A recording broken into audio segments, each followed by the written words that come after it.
19 ethanol plants dot Minnesota's landscape, converting millions of bushels of corn into fuel. Minnesota motorists have burned the fuel for years, and in recent years, ethanol has become increasingly valued as an export item.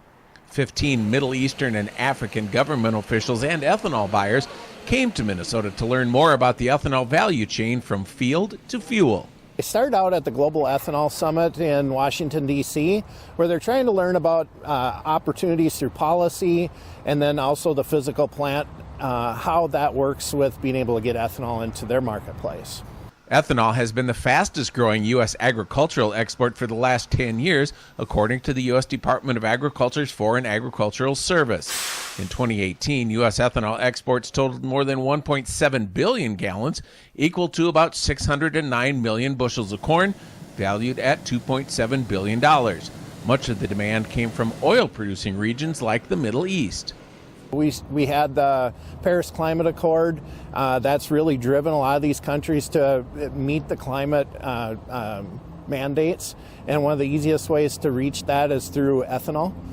Helps reduce greenhouse gas emissions, and that was one of the quickest ways they can meet the goals. The delegation visited the Quick Trip blending facility near Rochester. They also toured farms, refineries, and retail outlets to learn more about how ethanol is made and transported.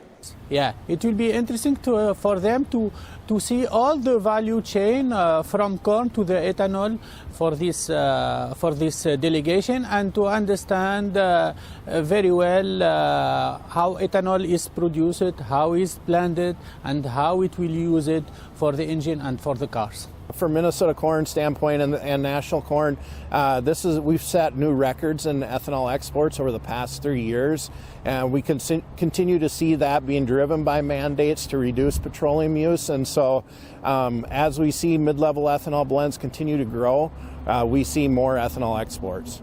This is Dan Lemke reporting.